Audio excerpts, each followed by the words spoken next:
Mayong buntag. Welcome sa atong online devotion, morning devotion. Karon adlaw nga Domingo.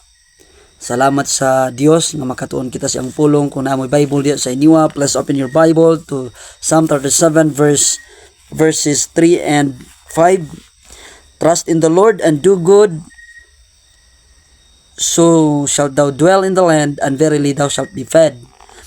Commit thy way unto the Lord, trust also in Him, and He shall bring it to pass. Sa Bisaya, salig sa Ginoo og pagbuhat og maayo, aron ikaw mopuyo sa yuta, ug sa pagkatinuod ikaw mapakaon. Itugyan ang imong mga dalan sa Ginoo, salig usab diha kaniya og siya mopahinabo nini. Mga kaigsuonan, ang ato pagkatun-an mo ang pagsalig sa Ginoo, trusting in God.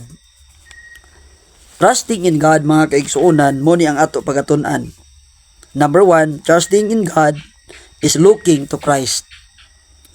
Makita nato sa verse 3, salig sa Ginoo.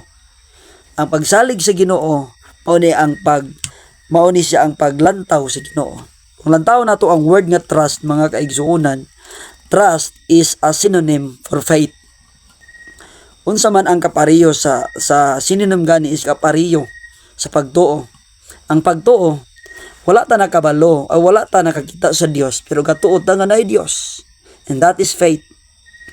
Ang pagsalig nato sa Ginoo, mga kaigsuonan, we trust God even wala nato siya kakiti sa atong kinabuhi.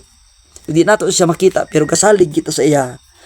Mao nang kung ato lang taon, one of the essential qualities of life sa tanang klase sa pagkinabuhi niining kalibutan, usa sa pinaka-importante may ang pagsalig sa pamilya. Kung ang asawa walay pagsalig sa bana, dili magmalinawon ang pamilya. Kung ang bana walay pagsalig siyang asawa, dili magmalinawon ang pamilya. Kung ang papa walay pagsalig sa iyang mga bata, dili usab magmalinawon ang pamilya. Sa komunidad, kung ang tao dili magasalig, wala siya confidence, wala siya pagsalig, mga kaigsuonan. Kung wala kining trust, dili ang tao mahimong magmalinawon. Kung kita gapalit sa bisan unsa nga mga butang sa mall o sa bisag asang tindahan, di ta magpalit kung di ta gasalig ana nga butang. Kanaganing kapagwapa, example lamang kanang mga babayi nga gapang ngaplay, dili na sila mga-apply sa ilang usa ka sabon or usa ka pagwapa kundi sila mosalig ana nga pagwapa.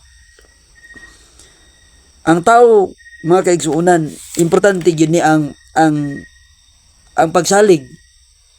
Sa atong pagpangalaga diya sa Ginoo, mga igala kong igsuon, naay mga butang nga ilog niining pagsalig sa Dios.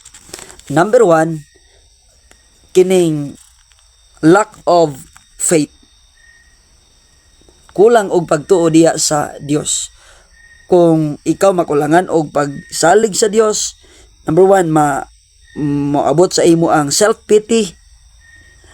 Gamito na sa kaaway nga mawad-an kag pagsalig sa Dios. Confusion, gamito na sa ang imong mga kalibog kabalaka. Gamito na sa kaaway nga di ka makasalig sa Dios. Frantic attempts to solve the situation, mamahala na lang, mao na say gamiton sa kaaway nga di ka makasalig sa Dios. Usahay gani kanang imong kahadlok, kanang imong kakapoy sa mga problema ug sa mga kakapoy nimo sa bisan unsa nga mga kakapoy, munay gamiton sa kaaway nga dili ka magsalig sa Dios. Pero karon nga tak na atong pagatun-an, kung ikaw magsalig sa Ginoo, number 1, trusting in God is looking to Christ. Ang pagsalig sa Dios, mao ni siya ang paglantaw sa Dios. Bot pasabot, sa panahon sa imong kalibog ug kabalaka ug mga problema sa imong kinabuhi, itugyan nato ang atong mga problema diya lang gyud sa Dios. Looking to Jesus. Munang sa verse 3, salig sa Ginoo. Asa magsalig sa Ginoo ug pagbuhat og maayo. Daghang mga tao wala pa sila nagsalig sa Dios, sa panahon nga naa sila sa problema, nagbuhat pa sila og dautan. Pero ang mga tao, remember, kung ikaw nag-ingon nga anak ka sa Dios sa panahon sa mga problema sa imong kinabuhi, dili sulbad ang pagpangitag away. Dili sulbad ang pagpangita og bisag unsa nga mahimo. Di na mo sulbad, ang sulbad mo ang pagduol sa Ginoo. Mga kaigsuonan, itugya nato ang atong mga problema diya sa Dios. Mo ni siya ang pagtutok sa Dios. Kung itugyan ta ang atong mga plano sa Dios ug mosalig kaniya, siya magbuhat para kanato. Verse 3, salig sa Ginoo og pagbuhat og maayo. Trust in the Lord and do good. Magbuhat og maayo, and verily thou shalt be fed. Og sa pagkatinuod ikaw mapakaon. Dagan mga panahon sa kapitos, mga problema, wala na bugas, wala na kwarta, ang uban pagkapangawat na lang. Pero kita nga may pagsalig sa Dios unsa atong gabuhaton, padayon nga magbuhat og maayo, padayon nga magsalig sa Dios. Number 2, not only trusting in God is looking to Christ. Number 2, trusting God is submitting to God's lordship. Put pasabot ang pagsubmit sa pagka-Dios sa Dios ug mosalig kita sa iyang paggiya. Saligan ta ang Dios kung unsa ang iyang plano sa ato. Unsa akong punto mga igsoon? Usay gaabot ang season sa kinabuhi sa tao. Ang mga kalisod, mga kapitos, naagid na. Mga problema tungod sa balatian, tungod sa pamilya, family problem, mga kabalaka. Kabalo mo ang ang pinakamaayo nga buhaton para maangkon mo ang tinuod nga kalinaw aron dili ka kapuyon sa imong kinabuhi, dili ka bisag moabot sa imong kakapoy mga problema, dili ka mo surrender mo ni pilia ang pagsalig sa Ginoo. Pilia ang pagsalig sa Ginoo. Ayaw kalimot sa pagtutok lang gyud kay Kristo. Apan ang pangutana, in the moment of crisis, where do you go first? Asa ikaw gaadto sa panahon sa imong mga problema? In the moment of crisis, where do you go first? Ang tubag, God's people, ang anak sa Dios, should turn to God first. Ang anak sa Dios, asa sa gaduol, didto sa Dios. Una nga desisyon nga imong buhaton, mao ang pagtugyan sa Ginoo. Ang tanan itugyan nimo sa Ginoo. Dili ka mag self-pity, ayaw pagkapalakat tungod kay na ay Dios. And number 2, masatot, trusting God is submitting to God's lordship. Nang Lord, ikaw na'y bahala. Ikaw na'y bahala sa akong kinabuhi.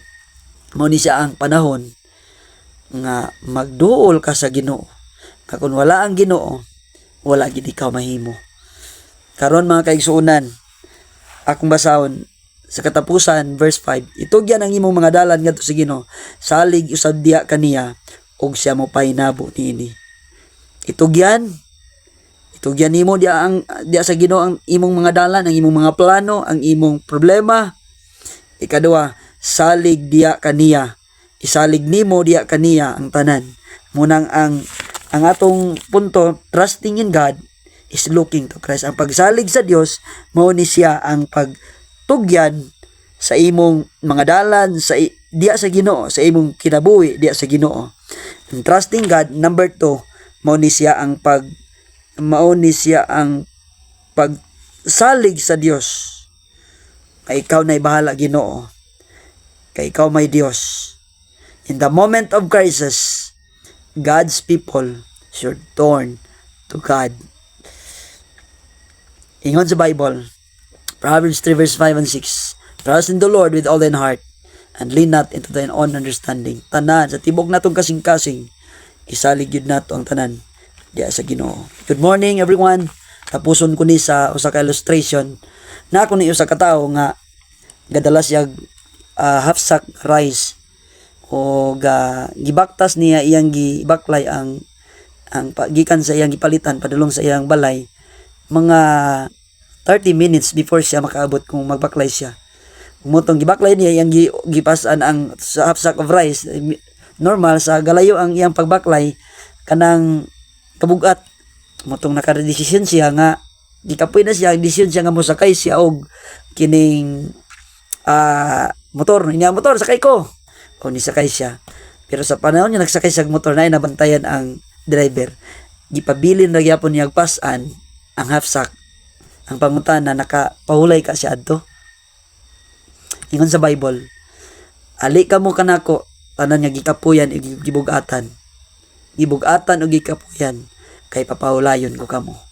Mga kaigsuonan, ang punto sa usa ka illustration, kung ikaw nga tawo nga nagasalig sa Dios, kung gitugyan na nimo sa Dios ang tanan nimong problema, ayaw na napas-ana ihatag na sa Dios. Usay gakawala ang kalinaw sa atong kinabuhi tungod kay ang tinuod wala tay kalinaw sa atong kinabuhi, wala tay kalinaw sa atong pamilya kay ang tinuod wala tay pagsalig diya sa Dios. Ang tawo nga naay pagsalig sa Dios motong tawo na naay tinuod nga kalinaw. Naay usa ka kanta, may kalinaw ngingpit ni aning dugan ko, mangkunan lamang ang tinuod nga kalinaw kang Kristo Jesus. Trusting God is looking to Christ. Trusting God is submitting, pagtugyan to God's Lordship. Good morning. Salamat sa paglantaw. Maayong buntag sa tanan.